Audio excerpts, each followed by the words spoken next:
இறைத்தன்மை மிக்க தமிழ் மொழியை மேலத்தையவர்களும் அதை ஏற்றுக்கொண்டார். அதனாலேதான் தமிழை the language of devotion என்று சொன்னார்கள். தமிழ் பக்தியினுடைய மொழி என்று சொன்னார்கள். எனவே பக்தியினுடைய மொழியை தாய்மொழியாக கொண்ட நாங்கள் இன்னொரு மொழியிடத்திலே கடன் வாங்கி பக்தி செலுத்த வேண்டிய ஒரு சூழல் இன்றைக்கு ஏற்பட்டிருப்பதை நாங்கள் எப்படி அதனை ஏற்றுக்கொள்வது? அது ஒரு கால பிழையாக நாங்கள் அதை பார்ப்போம். தமிழிலே இல்லாத பக்தி இலக்கியங்கள் என்று எதுவும் இல்லை. நூற்றுக்கணக்கான பக்தி இலக்கியங்கள் தமிழிலே இருக்கிறது. இன்னும் கண்டுபிடிக்கப்படாத பக்தி இலக்கியங்களும் தமிழிலே இருக்கிறது என்று ஆய்வாளர்கள் சொல்லுகிறார்கள். என்றால் தமிழர்களுக்கு தமிழை வழிபாட்டு மொழியிலே இருந்து நாங்கள் அதை கொஞ்சம் விலக்கி வைத்துவிட்டு இன்னொரு மொழியை, நான் இந்த உரையை இங்கே சமர்ப்பிக்கிற போது நீங்கள் யாரும் என்னை இன்னொரு மொழிக்கு எதிரானவன் என்றோ அல்லது காழ்ப்புணர்வு மிக்கவன் என்றோ நினைத்து விடக்கூடாது. நான் எல்லா மொழிகளும் கடவுள், மொழிகளை கடந்த ஒருவர்.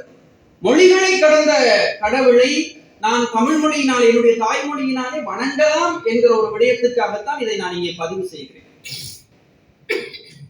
இந்த தமிழ் மொழி கடவுளை வணங்குவதற்கு ஏற்ப அத்தனை மந்திர சக்தியையும் தன்னிடத்திலே கொண்டிருக்கிறது. இந்த மந்திரங்கள் என்றால் மனதை ஒருநிலைப்படுத்துவது.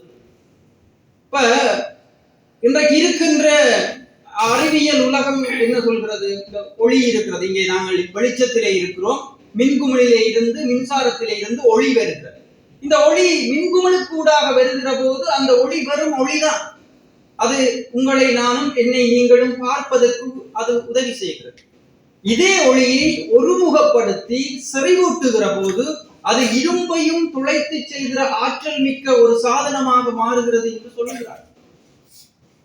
எனவேதான் எங்களுடைய மொழியையும் அப்படி ஒருமுகப்படுத்துகிற சில அதிர்வுகளோடு நாங்கள் அதை பயன்படுத்துகிற போது அது மந்திரமாகி அது ஆற்றல் மிகுந்த ஒன்றாக உருவாகும்.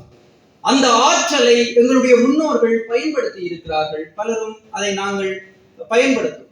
அதை இன்றைக்கு கருவறையிலே நாங்கள் வடமொழியிலே இறைவனை வழிபடுகின்ற ஒரு நிலைமை மாறிவிட்டது. எப்படி வந்தது என்றால், இன்றைக்கு பிராமணர்கள் அதனை செய்கிறார்கள். இந்த பிராமணர்கள் எங்கே இருந்து வந்தார்கள்? வடநாட்டிலே ஹைவர் கணவாயினூடாக வந்த ஆரியர்கள். அது எல்லோருக்கும் தெரியும். தமிழகத்திலே இந்து மறுமலர்ச்சி இயக்கத்தினுடைய தலைவராக இருக்கிற சித்தர் மூங்கிலடியார் என்ன சொல்கிறார்? பிராமணர் என்ற சொல்லை அவர் ஆய்வு செய்து சொல்லுகிறார். பிராமணர்கள் என்றால் பிற மண்ணிலே இருந்து வந்தவர்கள். பிற மண்ணினர் தான் பிராமணர்கள் ஆனார். சொல் எங்களுக்கு சொல்லித் தருகிறார். அப்ப அவர்கள் எங்களுடைய மண்ணை சேர்ந்தவர்களா என்றால் அவருடைய கருத்துப்படி இல்லை.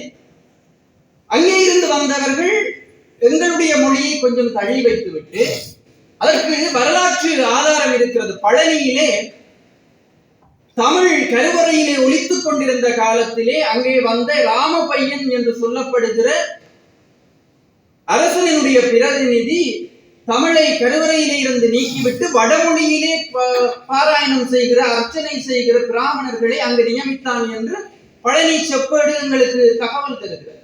என்றால் நாங்கள் மிக நுட்பமாக ஒன்றை விளங்கிக் கொள்ள வேண்டும். தமிழ் ஆதியிலே வழிபாட்டு மொழியாக, மந்திர மொழியாக இருந்தது. அது இடையிலே நீக்கப்பட்டது. அந்த பழக்கம் இன்றைக்கு எங்களோடு தொற்றிக் கொண்டிருக்கிறது. மூங்கிலடியார் இன்னும் ஒரு வடிவத்தை சொல்லுகிறார். வடமொழியிலே ஒவ்வொரு மொழியும் அந்த மொழியை பேசுகிற மக்களினுடைய பண்பாட்டு கோலங்களை அடிப்படையாக கொண்டு அதனுடைய சாயல், எங்களுடைய பண்பாட்டை எங்களுடைய மொழியிலே நாங்கள் பார்க்கலாம். வடநாட்டவர்களுடைய பண்பாட்டை அவர்களுடைய மொழியிலே பார்க்கலாம். எப்படி என்றால், அவர்கள் ஹைவர் கணவாயினூடாக வந்தவர்கள் நிலையற்ற ஒரு தேசத்தை கொண்டிருந்தார்கள். அவர்களுடைய வாழ்வாதாரமாக ஆடு மாடுகளை மேய்த்தார். ஆடு மாடுகளை மேய்க்கிற போது ஹை ஹே ஹே என்று அவர்கள் ஆடு மாடுகளை மேய்ப்பார். அதே பாணி அவர்களுடைய மொழியிலே இருப்பதை நாங்கள் பார்க்கிறோம். இதை மூங்கிலடியார் அவர்கள் பதிவு செய்கிறார். என்றால் அது அவர்களுடைய மொழி. அது அந்த வடமொழி ஆதியிலே இருந்தது. அது எப்பொழுது இருந்தால் அது ஆய்வு. ஆனால் அவர் ஒரு கேள்வியை கேட்கிறார். நிலையற்ற ஒரு தேசத்தை கொண்டவர்களுக்கு எப்படி நிலையான ஒரு மொழி இருந்திருக்கும்? அது காலந்தோறும் தன்னை தகவமைத்துக் கொண்டு போகிற இடங்களுக்கு ஏற்ப மாற்றமடைகிற ஒன்றாகத்தான் இருந்திருக்கு. ஆனால் காலந்தோறும் இளமையோடும் இரவாமலும் எப்போது பிறந்தது என்று தெரியாமலும் இருக்கிற ஒரு நிலையான மொழியை பக்தி மொழியாக கொண்டிருக்கிற நாங்கள் தமிழிலே வழிபடுவதற்கு பின்னிற்க கூடாது என்பது அவருடைய கருத்தாக இருக்கிறது. தமிழ் ஏன் வழிபாட்டுக்குரிய மொழி என்றால், நாங்கள் தனியே சைவ சமயத்தவர்களாக பேசவில்லை. தமிழிலே பிற சமயத்தவர்களுடைய வழிபாட்டு நடைமுறைகளை சொல்லுகிற நூல்களும் இருக்கிறது, பிற சமயங்களை மதிக்கிற நூல்களும் இருக்கிறது. ஆனால் அந்த சமயங்களினுடைய தாய்மொழிகளிலே எழுந்த நூல்களை காட்டிலும் தமிழ் மொழியிலே எழுந்த அந்தந்த சமயங்களுடைய வரலாறுகளை அல்லது அந்தந்த சமயங்களுடைய மத நடைமுறைகளை சொல்லுகிற மொழிகள், நூல்கள், பாடல்கள் இதயங்களை உருக்குகின்ற வகையிலே இருப்பதை நாங்கள் எல்லோரும் பார்க்கிறோம். குறிப்பாக நான் சைவ சமயத்தை எடுத்துக்கொண்டு பார்ப்போமாக இருந்தால், இந்த சமயம் இந்த தென்னகத்திலே தான் வழிபாட்டிலே உயர்ந்ததாக இருக்கிறது. பூர்வ காரணாகமத்திலே நித்தியார்ச்சன விதிப்படலத்திலே ஒரு ஸ்லோகம், விந்தியாத்திரே தட்சண தேசே சைவோத்பத்தி பிரதிகீர்த்திதக சிவனே ஸ்தாபிதம் சைவம் சைவனே ஸ்தாபிதம் சிவம் என்று சொல்லுது.